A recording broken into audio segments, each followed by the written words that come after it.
The author is very outspoken. My own experience suggests that this is Philip Abrams' own confession. Philip Abrams' own experience suggests that in this respect, at least, Marx and Engels were more perceptive sociologists than Durkheim. As Marx puts it at the start of his most subtle and sustained essay in historical sociology, the 18th Brumaire of Louis Bonaparte, this is a very famous statement. I ask you to memorize this. It's worth memorizing, worth remembering. Quote, men, here is the human being in general, men make their own history, but they do not make it just as they please. They do not make it under circumstances chosen by themselves, but under circumstances directly encountered, given, and transmitted from the past. You are choosing your own future, not from nothing. You have your own circumstances, your family background, your social background, your racial background, your gender background, your local background, your college background.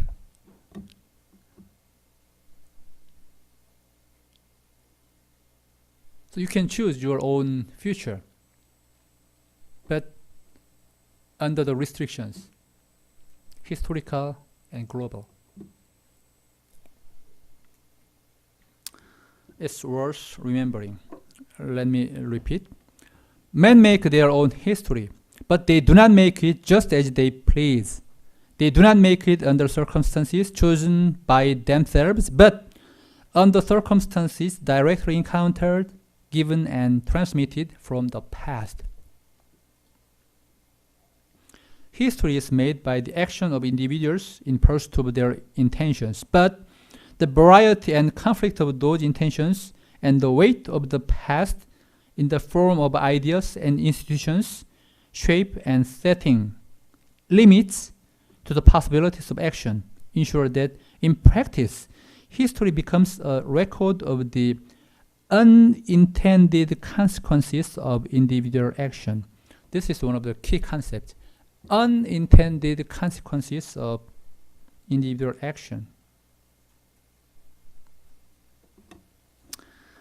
Engels leaves the famous statement, quote, men make their own history, whatever its outcome may be, in that each person follows his own consciously desired end, and it is precisely the resultant of these many wills operating in different directions and of their manifold effects upon the outer world that constitute history, unquote.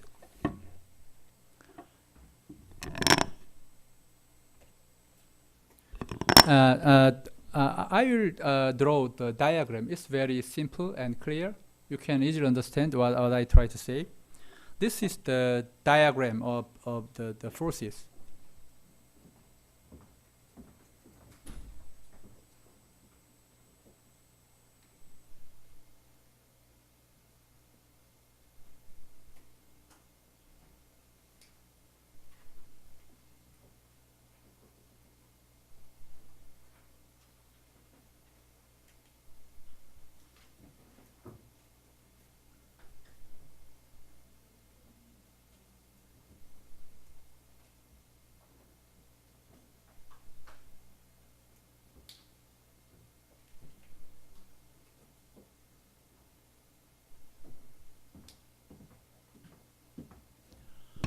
That diagram means if actor A try to go in that way, upside, actor B try to go down. And there are some parallels. So the net result is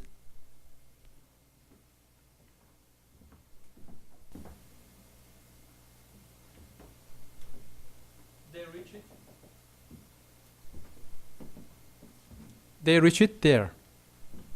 So it's not their own intention. It's against their will. But in society, you are not living alone. There are many other actors interacting with you.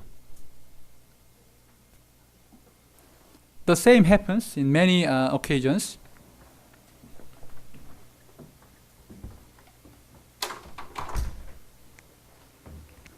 Yeah. In time t0, t1, and t here, actor 1 tries to go here, this way. Actor B wants to go this way. The net result is this.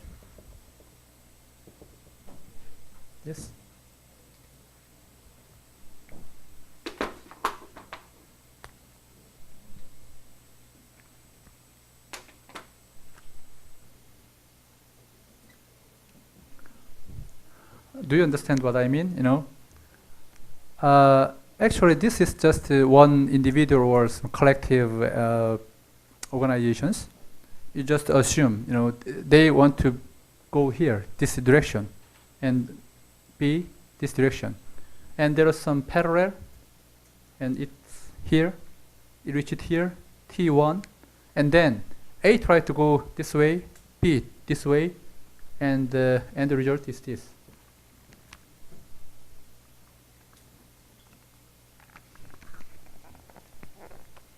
But when the outsiders is not inside of this group A or B, they are just standing outside and watching what they are doing.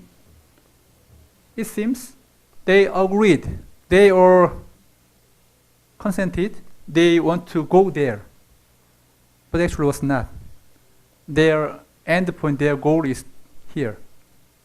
Group A, actor A, and actor B is here. But there are some interactions among the individuals and the groups or organizations. They ended here.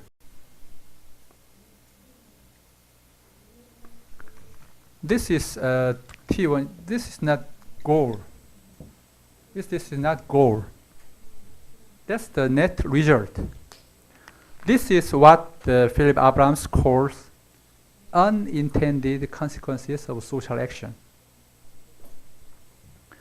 When you take exams, whenever you try to become the first, the best student in the class. But the net result is you can just finish second, third, or even the last, because there are some competitors out there.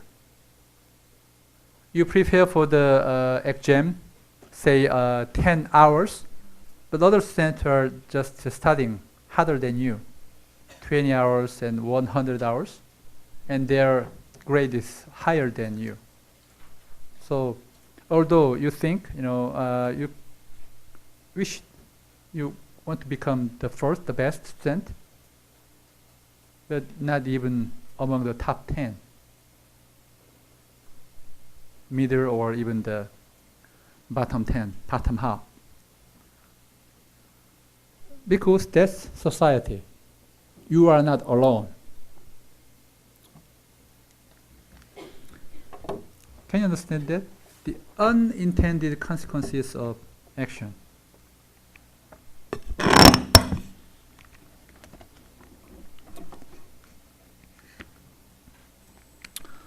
For Marx and Engels, the problem of unintended consequences thus becomes the essential problem of historical sociology. Quote, the many individual wills active in history for the most part produce results quite other than those intended, often quite the opposite. When in the midterm exam your grade is not well and you try to improve your position, your ranking, you just doubled your studying time, working hours, and you studied 20 hours, and you wished, I want to become the top 10. But actually your ranking is just worse than before. Why? You just doubled your effort, but other students competing with you, against you, they just tripled, quadrupled their effort. So doubling your effort is not enough to compete with them. That's just unintended consequences. In social world, in the game, you have your opponent, your competitors. So the task is to understand the relationship between what people intend their actions to achieve and what the historical record shows them to have achieved. The failure to understand that relationship is responsible for the widespread illusion that history, since it seems unrelated to human intentions, history is either governed by immutable and independent laws of its own, a matter of necessity, or a meaningless record of random events, a chaos of chance and accident.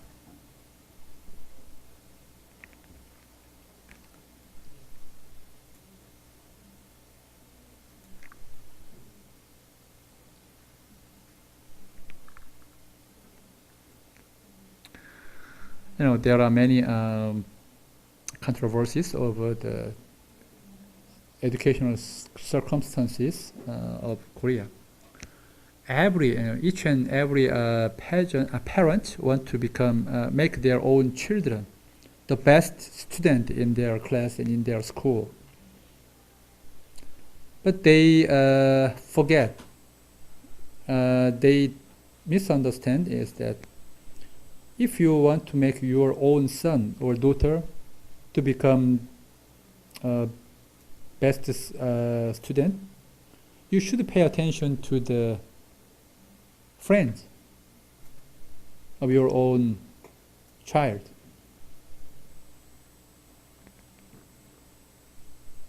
Because competition among good students is a good circumstance.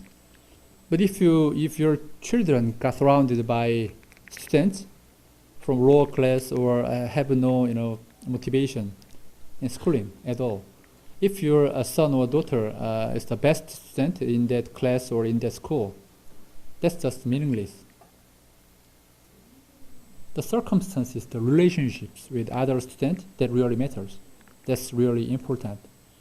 So without improving the quality of the students in general, you cannot improve the grading,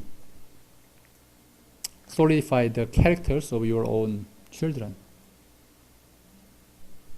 Just beyond question.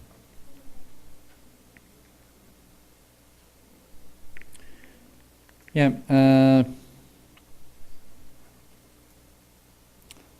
Marx and Engels, they did not ignore the individual human intentions. The type of analysis which Marx and Engels term historical materialism. This is one of the key concepts, historical materialism.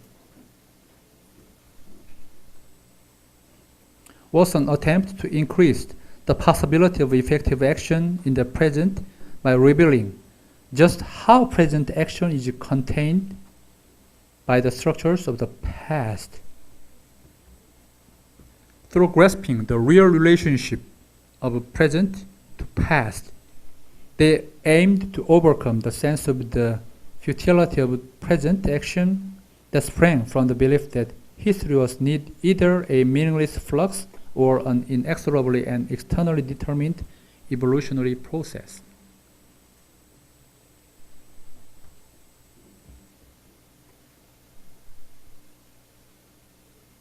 Historical materialism.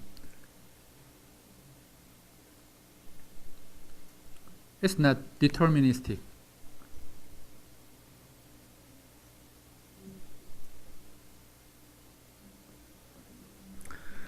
Marx and Engels, they identified their work as historical materialism because They saw human societies are embedded in their own past and thus regarded history as the necessary method for any adequate understanding of one's own world. Embedded. Embedded.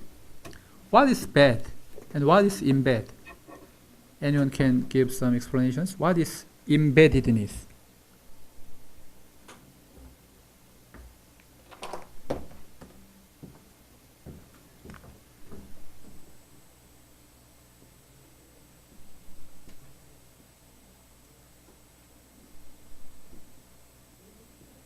What is embeddedness?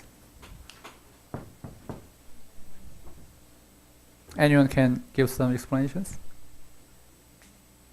Consult your dictionary or your phone or your computer. What is embeddedness?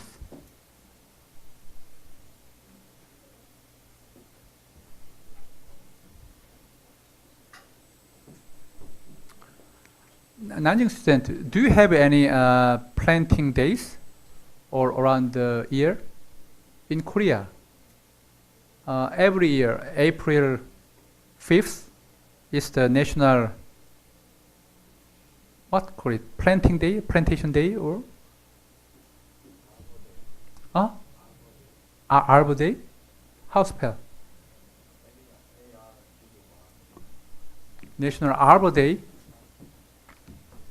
What is arbor?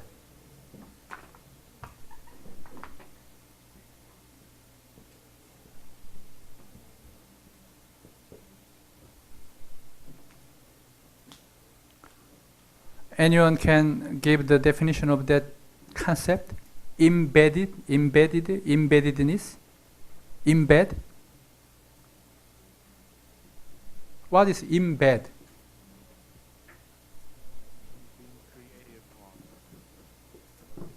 Consult your dictionary. What is embed? Embeddedness. In many English textbooks and your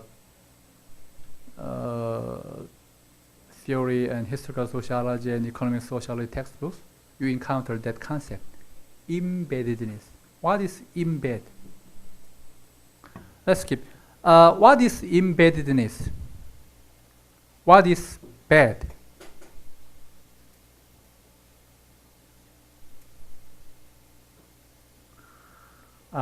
You guys are totally uprooted, just excluded from the natural life. The national, planting day, actually, you transplant some trees, very, small trees or some seeds in the earth. If you put your seed or small plant into the earth, the soil, that's bad. Embed means you just, dig the ground and put some trees and cover with the soil. This is bad. Embed means to put something into this bed. To make the flowers, some fruits, you should embed something.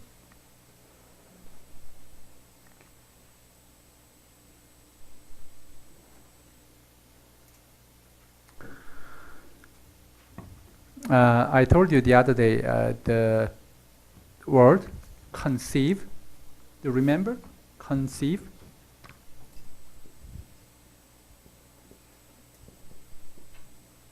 What is conceive? Conceive.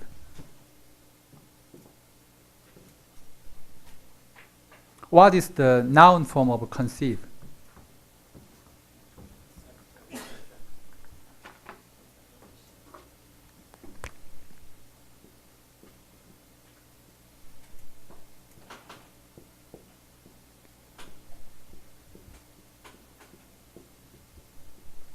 What is the difference between concept and conception? What is concept and what is conception?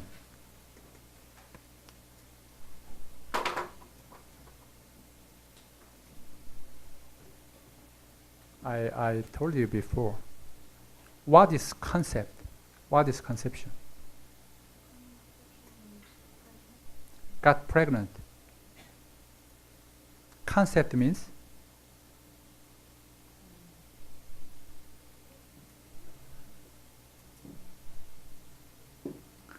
in your brain.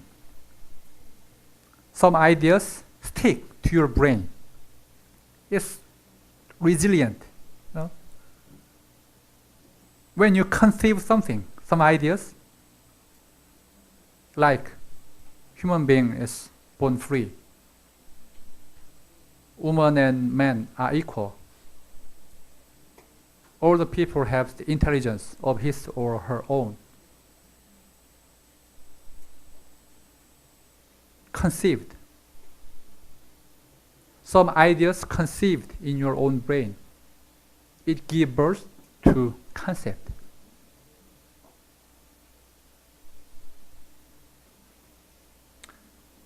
Male and female have some sexual intercourses. The woman got pregnant. Stick to the womb of the woman. Then it will grow, become a baby. That's conception. If some ideas stick your own brain and have some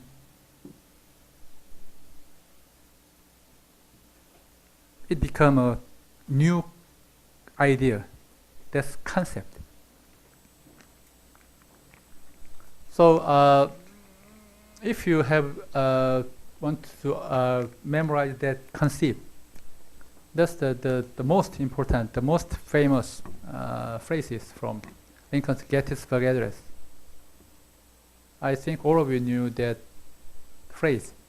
The government of the people, for the people, by the people, for the people, shall not perish from the earth. But that Gettysburg Address begins with this: 407 years ago, our fathers brought forth on this continent a new nation, conceived in liberty and dedicated to the proposition that all men are created equal. When the founding fathers of the U.S., when they write down their own charters, we the people, all human beings created equal, they did not include the colored people. But Lincoln reinterpreted their own constitution.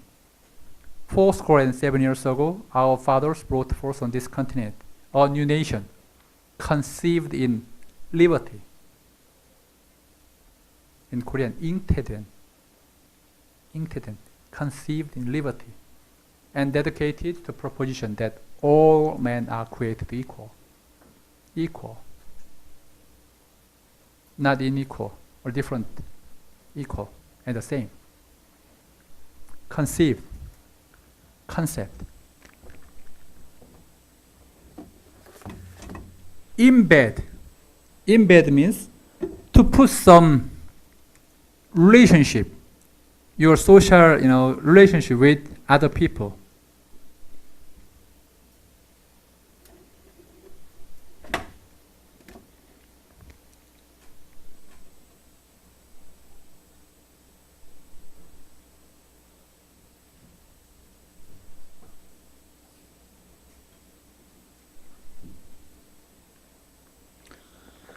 Marx and Engels, the second paragraph, they identified their work as historical materialism, not just materialism, historical materialism, because they saw human societies as embedded in their own past and thus regarded history as the necessary method for any adequate understanding of one's own world. So if you do not understand the history, you cannot understand your own present situation, present institution, present ideas, present human being.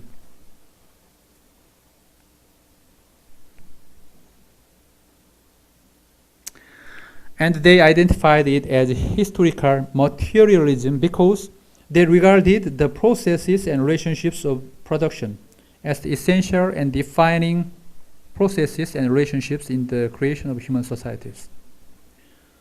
Processes and relationships of production, not consumption. Production. In the German ideology, that's the title of the book, where the nature of historical materialism is most directly and extensively discussed by Marx and Engels. Production is treated, quote, the first historical act. Marx and Engels, they count production, the first historical act, not consumption, not singing and dancing, but production.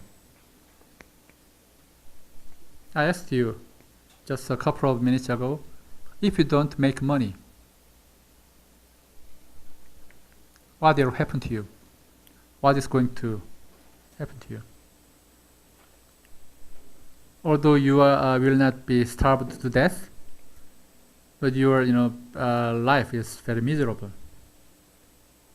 Production, essential. That's what Marx and Engels is talking about.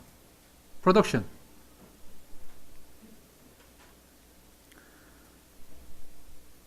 Production is treated by Marx and Engels the first historical act, and the production and reproduction of material life is seen as, quote, the fundamental conditions of all history, which today, as thousands of years ago, must daily and hourly be fulfilled merely in order to sustain human life. The production and reproduction of material life is essential.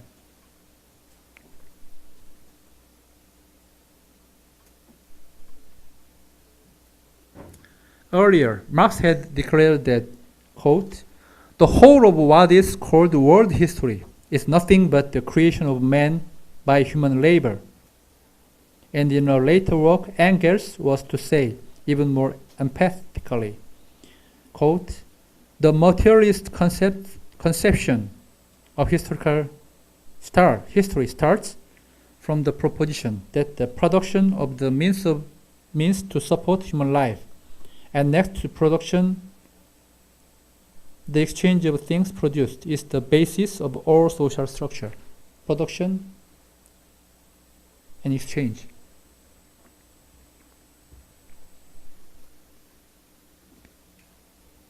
Such a starting point for social analysis was not especially uncommon in the mid-19th century.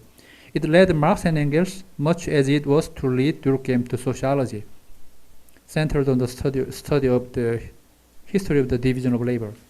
And it was at this second stage, rather than in their initial assumptions and propositions, that Marx and Engels really diverged from other social theorists of their time. For them, for Marx and Engels, the division of labor is also a division of man and of society. The process of production entails relationships which both create society and separate individuals from one another. And the core of both aspects of the division of labor is not the interdependence of functions as it was for Durkheim, but inequality, especially the division of society into classes. Marx found it's not just division of labor into classes.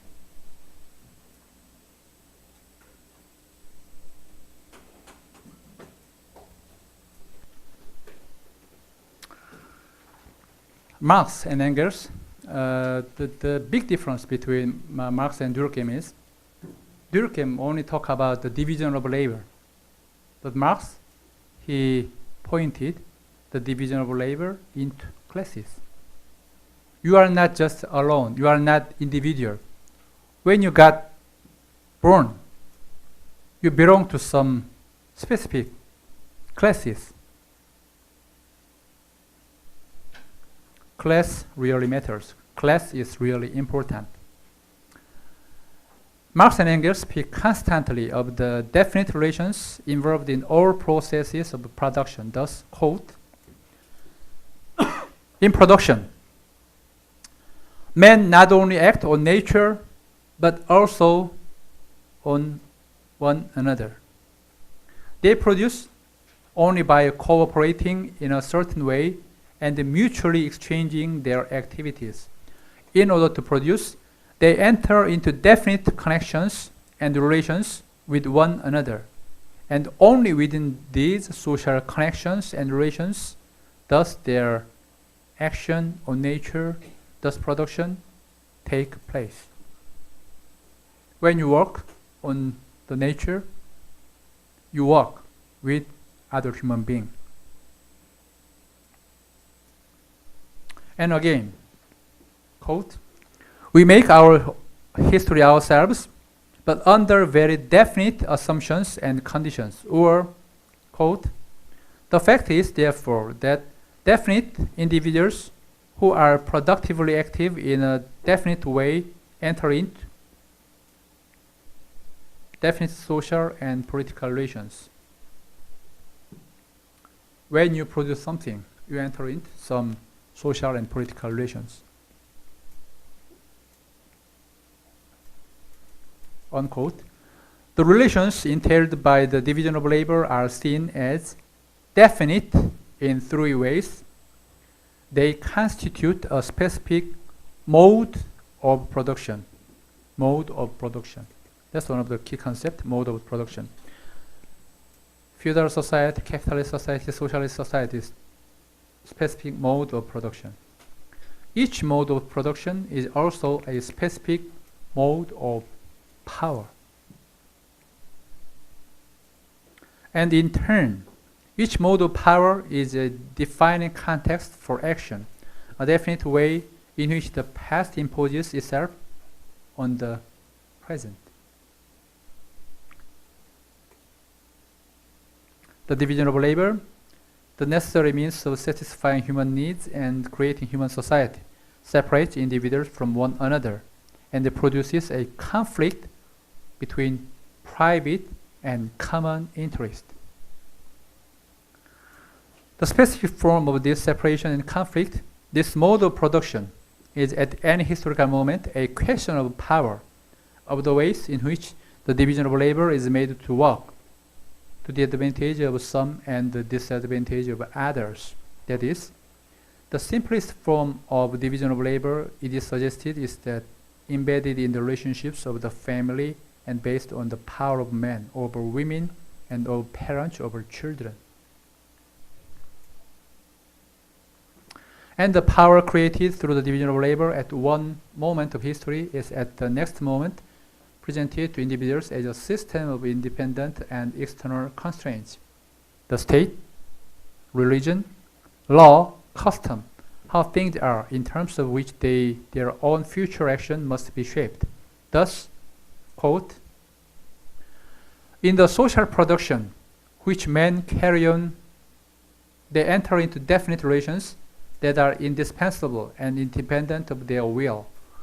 These relations of production correspond to a definite stage of development of their material powers of production.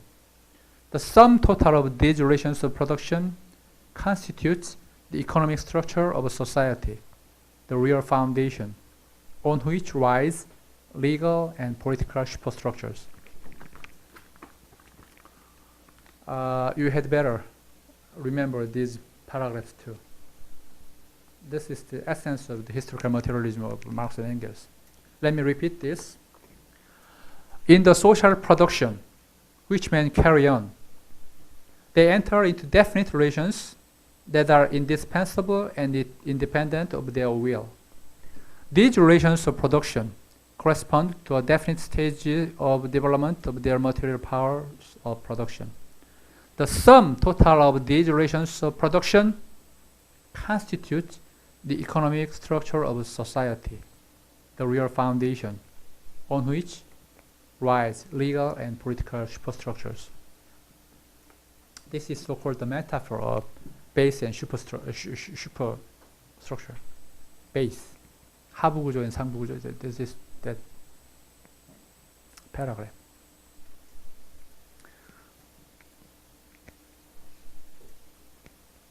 When you compare the Marx phrases with that of Durkheim, it seems to me, I'm somewhat partial in here.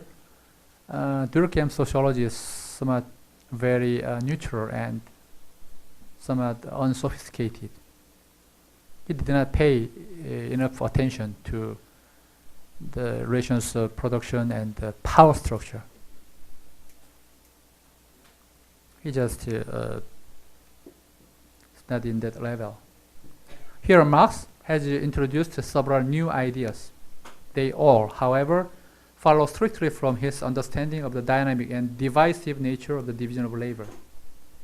The division of labor permits economic development because it represents an ever more efficient way of satisfying human needs, generating new needs and then satisfying them at the same time, insofar as the way in which labor is divided gives some people power in relation to others through their ability to appropriate a privileged share of what is produced and use it to their own advantage. A contradiction develops between the forces of production on the one hand and the relations of production on the other. Here, the key concept is contradiction. Contradiction between the forces of production, 생산력, the forces of production on the one hand, and the relations of production, 생산관계 on the other. Contradiction develops between the forces of production on the one hand and the relations of production on the other. Contradiction between forces of production and relations of production.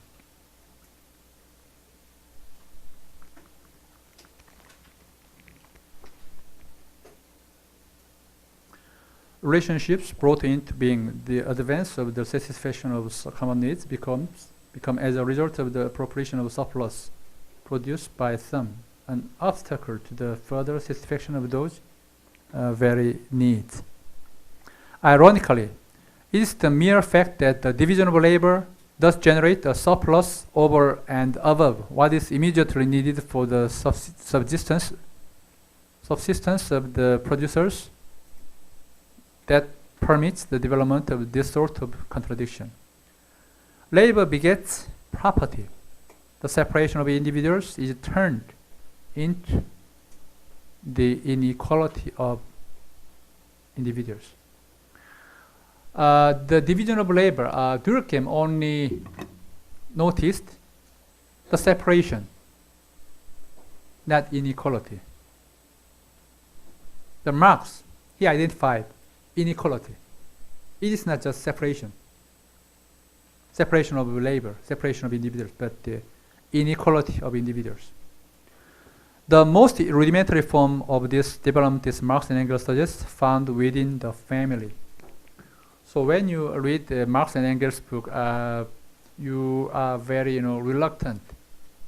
You have very new approaches, new insight into your own family structure, family relations. Family. That quotation. The nucleus, the first form of property, lies in the family, where wife and children are the slaves of the husband. This latent slavery in the family, though still very crude, is the first property. I learned the history.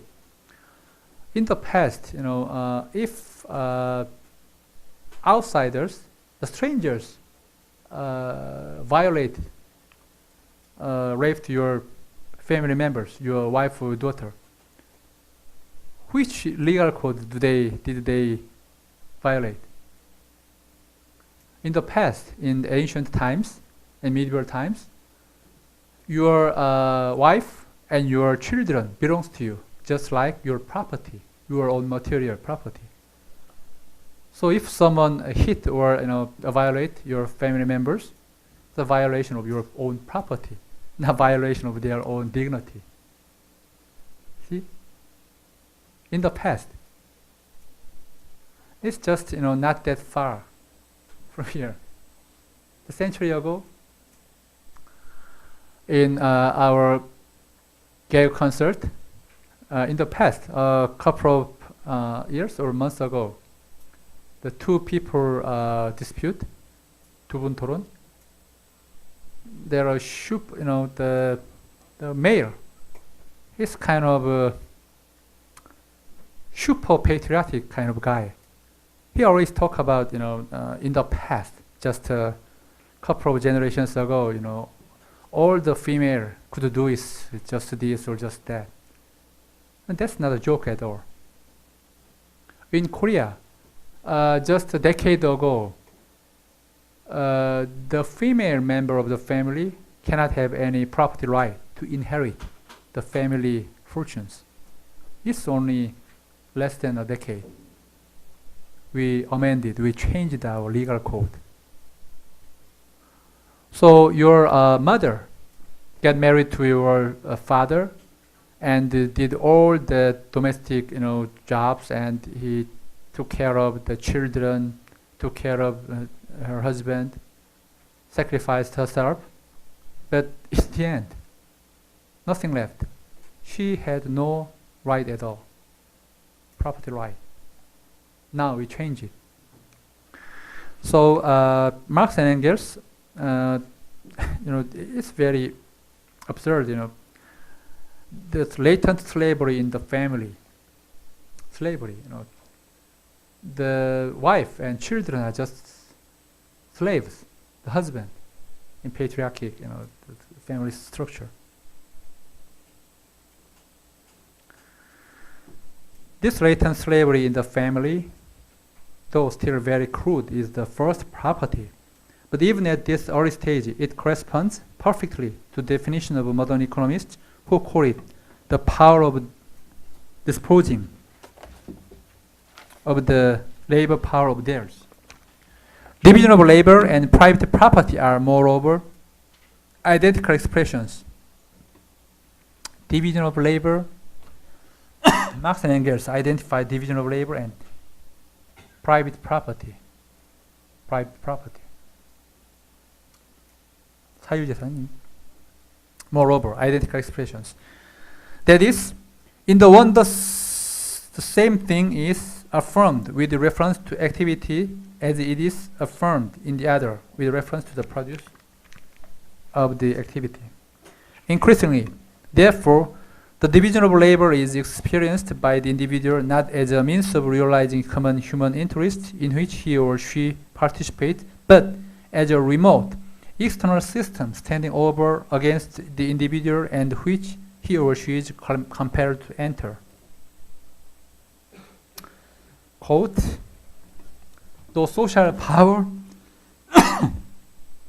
the multiplied productive force, which arises through the cooperation of different individuals, as it is determined within the division of labor, appears to these individuals, since their cooperation is not voluntary, not as their own united power, but as an alien force existing outside them. Alien force. This is alienation.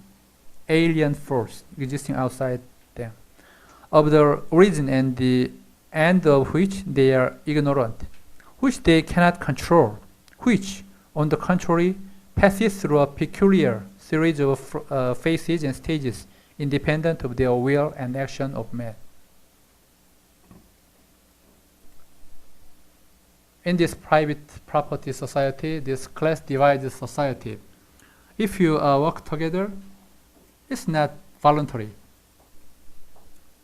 If you don't have a job in public sector or private sector, if your parents is not, they are not wealthy enough, you have to join company. If you do not run your own company, you should join company. On the one hand, It's true, you have job. You got selected, you just passed that exam. On the other hand, it is enforced upon you. If you don't join that company, you cannot survive. It is forced upon you. It's not voluntary. Volunteering means, if you did not volunteer, nothing happens. But in capitalist society, this private ownership society, if you don't have enough property of your own, you cannot just sit down and just waste your time. Someday you don't have anything to feed yourself, to fill your own stomach. So it's enforced.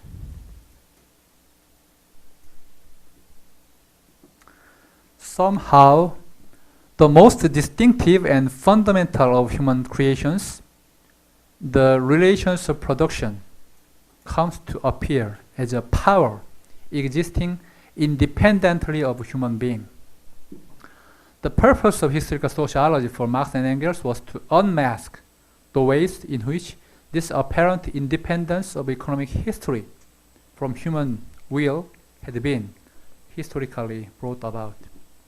In that unmasking exercise, the crucial element was they saw it in an understanding of the significance of class, an understanding that within any mode of production, the division of labor did not separate individuals randomly into isolated social atoms, but systematically into social classes.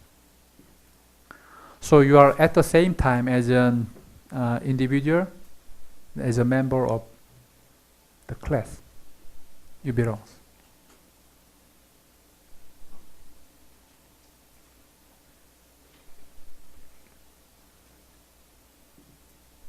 Questions so far?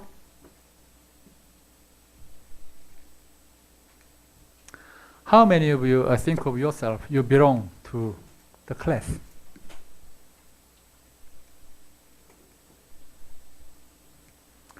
Let me ask you. Again, let me elaborate my questions. Before you listen to my lecture and read this textbook, how many of you think of yourself, you belong to the class, not just an individual? Before you take this class, this lecture, how many of you think of yourself, I belong to some specific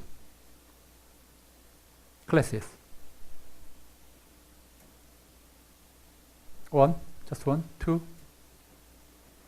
Do you have any occasions come to realize that you belong to some class? Especially to other peoples, then I'm structured by. I realize that I'm structured by classes or society because I act like a very kindness person or very good person. So, yeah, that's why I realized that. Can you hand over the mic to yeah? When is the occasion? When did you identify yourself? You find yourself. You are in class. Hi, my name is Yan. To me personally, class doesn't just count as an economic aspect, but it's a specific group that I belong to. So when I entered this university, Korea University, and then as I get older and meet a lot of people who actually graduated from this school and friends from this school, then I feel that I belong to this group, and then this group has a quite significant meaning in the society. So that's when I felt that I am the part of the class. Yeah, thank you. This is really very important point. You are not just an individual. You belong to classes. Even though you recognize it or not, you like it or not, you belong to the classes. I have a very interesting cases. Once I joined the concert, usually I'm kind of I did not listen to the music because for me listening to music is very stupid. It's just a kind of wasting my time. But as I am getting older, and I come to realize that the music is not just a waste of my time. It really enriches my soul. And now I try to listen to the music. It just deviates my attention. But anyway, I happened to join the one concert, and in the what's that the intermittence, there are some intermittence between the intermissions. So we are on the hall and we try to have some coffee and some drink, and there I met a friend of mine who is from very rich family background, and he really is very devoted, kind of, he really likes music. And that the cost is somewhat expensive. And when I encountered him, I felt he got really surprised. He thought, I did not listen to the music, especially the classic. So when we meet in the hall of that, I think that's the Sejong Hall in Gwanghwamun. And so that's very, delicate moment. Usually, the class struggle, the class conflict, does not occur between heavy class, the bourgeois and proletariat. It's among the heavy classes, cultural capital and economic capital. That's usually the case.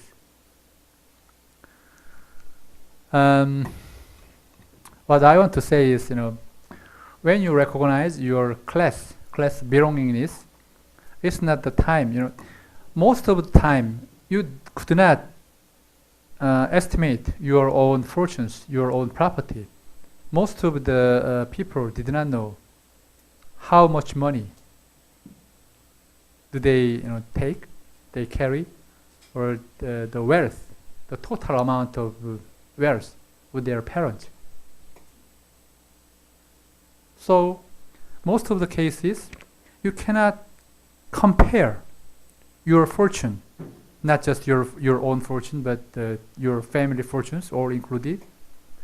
So there is no ways you can compete with other family fortunes of other families.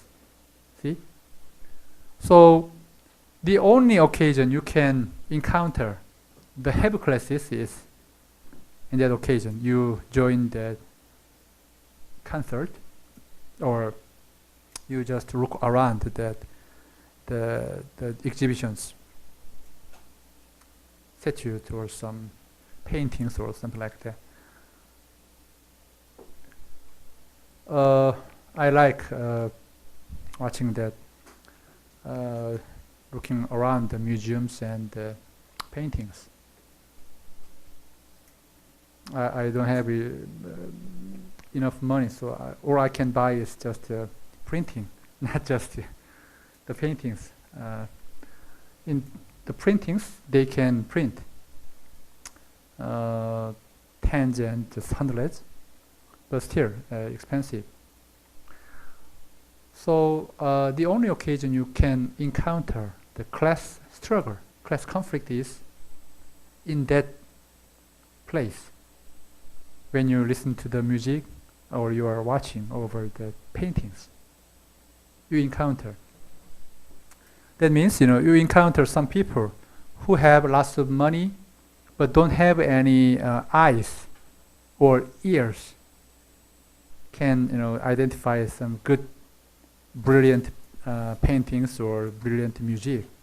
So when you encounter that kind of guys in concert hall, you think of that guy, oh, that pig. How could he listen to that music? Could he understand the meaning of that music? Is he just sleeping over? How could he pay that amount of money? Maybe someone just, give that ticket to him as a bribery or something like that. And that wealthy friend think of me or the poor, professors or teachers. That guy cannot afford to pay that ticket. How could he come to this hall, this concert? So the people who have lots of economic capital and the people who don't have many economic capital but have some cultural capital, usually between them there is some conflict. The real conflict in real world occurs. In most of the time, the proletariat, the working class, did not know how the people, they are eating and enjoying the music or enjoying some leisure times, playing golf and playing tennis or some swimming or just going abroad. They did not know. There is no way they encounter that rich people. So in the real world, my point is you have only a few occasions you can identify yourself. You belong to some classes, and there is some class conflict among your own classes, your own groups, and other groups.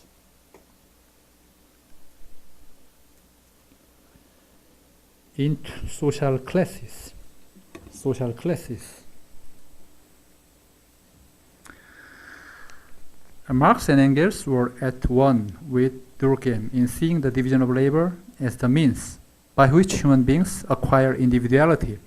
It is through the division of labor that humanity progresses from the sheep-like existence of the tribe to the enormously varied individuality of the modern world.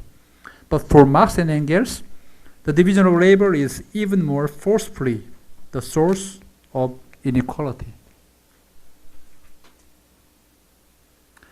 The appropriation of surplus gives the appropriators an interest in common and against other members of their society. They emerge as a class in open or latent conflict with other classes.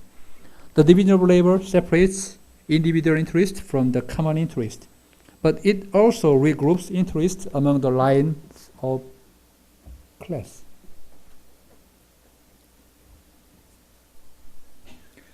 And in doing so, it gives the powerful classes the means of consolidating their power. The surplus they have appropriated can be used to create legal, political, religious, and cultural institutions in which class domination is legitimated and enforced. Nowadays in Korea, many people talk about the conflict between 1% rich people and 99% poor people. But when you have chances to talk about what is your viewpoint of our own society, is it 1 against 99%? I think most of the Korea universities don't buy that idea. It's at least 30 to 70 or 20 to 80 or something like that, not 1 to 1990. And in doing so, you assume, you yourself belong to that 20% or 30%, not the lower 99 or 80 or 70%.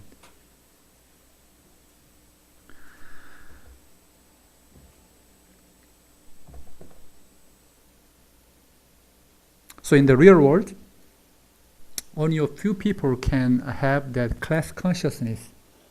It's that difficult.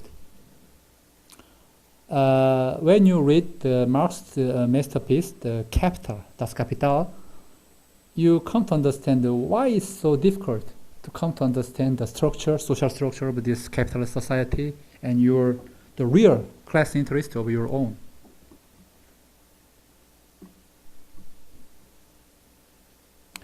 Yeah. In place of the old common interest, which class has shattered a new illusory common interest, that quotation mark means illusory common interest means it's not real. Let me ask you, what is national interest? Anyone can give definitions? What is national interest? In the past, that's so obvious. There are enemy outside. They try to invade us if we are not prepared, we are not coming together. We need national leader, a national, the state power, strong state power. But nowadays, we have relationships with many other countries. Many of you, more than 10 million people go outside, try to look around as a tourist or try to seek jobs outside our peninsula. There are some occasions in Iraq. One Korean worker, he tried to earn money. In Korea, he cannot find any job, so he was dispatched. He was sent to Iraq to earn money. What happened to him, Kim Son-il? He got captured and got beheaded by the Iraqi local people. So if you think, Korean government should defend the national interest of Korea, and the Korean government they should defend the life and property of Korean people. Why the Korean people, the Korean public opinion, urged the Korean government to dispatch troops to defend our workers who are working all around the globe? Why don't it?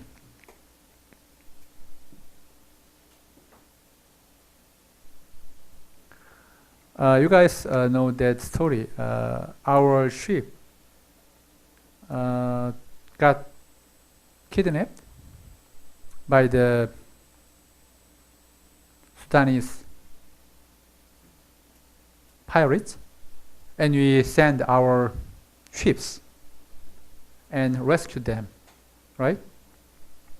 In that case, we try to not only just defend our own soil, our territory, but our ships. That's our national interest. What I'm saying is, before you try to defend our national interest, we should define our national interest. National interest is not fixed. It's not given to us. It's not bequeathed to us from the past.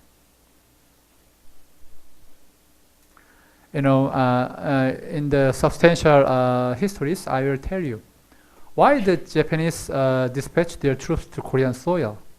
When they first come to Korea, it's only they try to defend their own merchants. The first time. So when there was some conflict among the merchant and Korean people, they try to defend their own commerce, but they try to expand their spheres of influence. That's the way the imperialists are dominating the colonies. They colonized it. So what I'm saying is, our social relationship, our interest is not fixed. It's always constituted. If we don't have that kind of big ship just sailing all around the globe, why we should dispatch our own ships to rescue our fishermen and our own commercial route. So we should think of it. It's illusory common interest. By the way, when we endorsed the FTA with the USA, the Korean government tried to convince Korean people it's the national interest of Korea to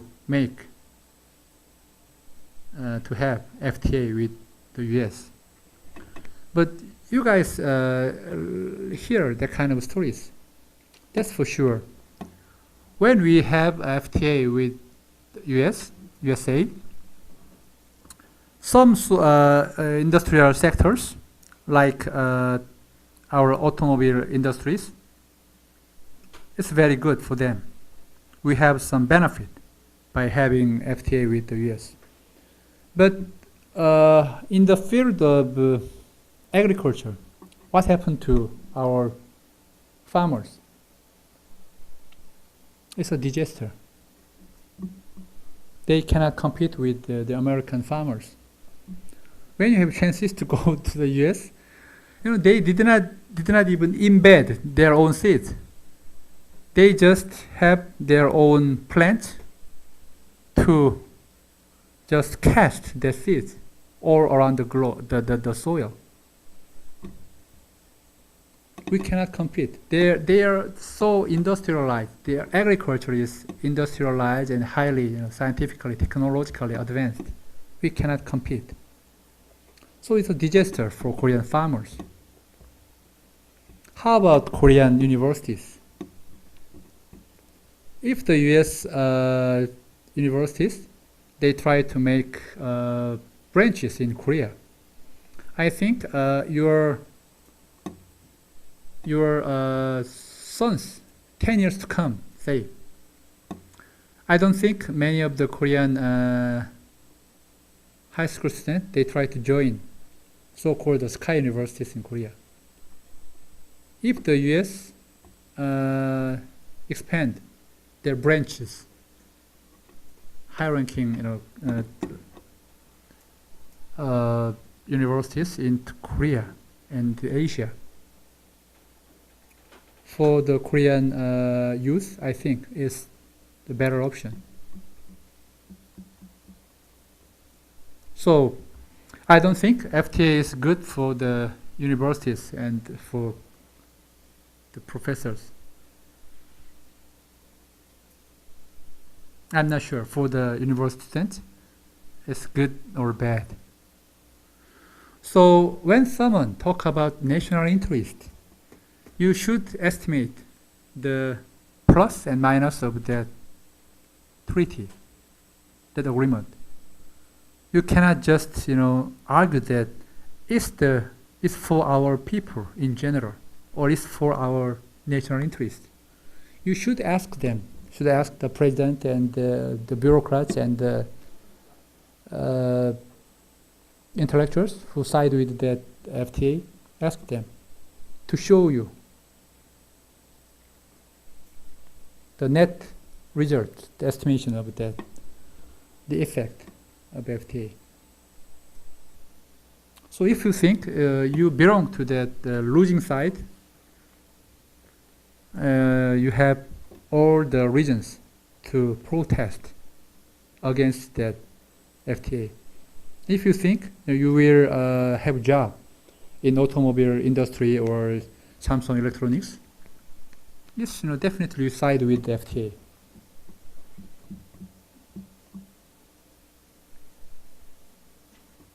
So siding with FTA is patriotic and just criticizing FTA is unpatriotic. You cannot say that.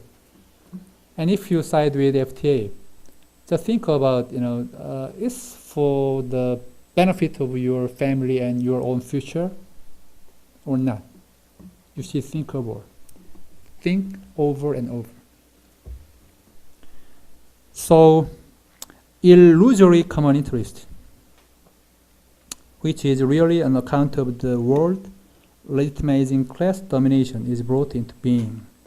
The distinctive and principal form of this illusory common interest was, for Marx and Engels, the state. Class power and political power are two sides of the same historical coin. Class power and state power.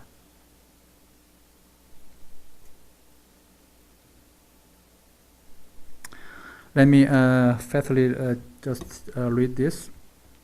Through the division of labor, individuals take up definite roles in relation to one another and to the means of production. Men and women, master and slave, merchant and peasant, related to one another, not only through the economic nexus of production, but also through the social nexus of ownership and non-ownership. The various stages of development of the division of labor are just so many different forms of ownership. That is, the existing stage in the division of labor determines also the relations of individuals to one another with reference to the material instrument and product of labor. Yet, although the world of the division of labor appears to be a field of external power from the point of view of each new individual who enters it, there is in fact nothing rigidly deterministic about the process of class formation, as Marx and Engels understand it. Here, the two-sidedness of their sense of history is very apparent. Classes are made by people in certain circumstances. The definite, externally given nature of the circumstances does not add or diminish the importance of purposeful human action. The forms of the division of labor and of ownership and inequality do not march blindly through history with the momentum of their own. Specific modes of production and specific forms of inequality are actively made or not made by specific historical actors in specific historical settings. Consider the example offered by Marx and Engels in the German ideology. Let me read through this and let me finish. This is very interesting and very unique. In the Middle Ages, the citizens in each town were compelled to unite against the landed nobility to save their skins. The extension of trade, the establishment of communications, led the separate towns to get to know one other towns, which had asserted the same interest in the struggle with the same antagonist. Out of the many local corporations of burghers, there arose only gradually the bourgeois class. Bourgeois means bourgeois means the city dweller, citizen. City dweller, citizen. Town, they are living in town. The conditions of life of the individual bourgeois became, on account of their contradiction to the existing relationship and of the mode of labor determined by these conditions, which were common to them all and independent of each individual. The bourgeois had created the condition insofar as they had torn themselves free from feudal ties, and they were created by them insofar as they were determined by their antagonism to the feudal system, which they found in existence. When the individual towns began to enter into associations, these common conditions developed into class conditions. The same condition, the same contradiction, the same interest necessarily called forth on the whole similar customs everywhere. Or more generally in the same work, quote, separate individuals form a class only insofar as they have to carry on a common battle against another class. Otherwise, they are on hostile terms with each other as competitors. Classes are formed as a structuring of individual action in the course of what Durkheim saw as a general struggle for existence. Once formed, however, quote, the class in its turn achieves an independent existence over against individuals so that the latter find their conditions of existence predestined and hence have their position in life and their personal development assigned to them by their class. Class becomes the decisive setting for the next round of the struggle for existence. The struggle for existence is primarily, once it is social, a class struggle. Or as Marx and Engels put it in the famous opening passage of the Communist Manifesto, the history of our hitherto existing society is the history of class struggle. I finish here. I strongly recommend you to read through the textbook as early as possible.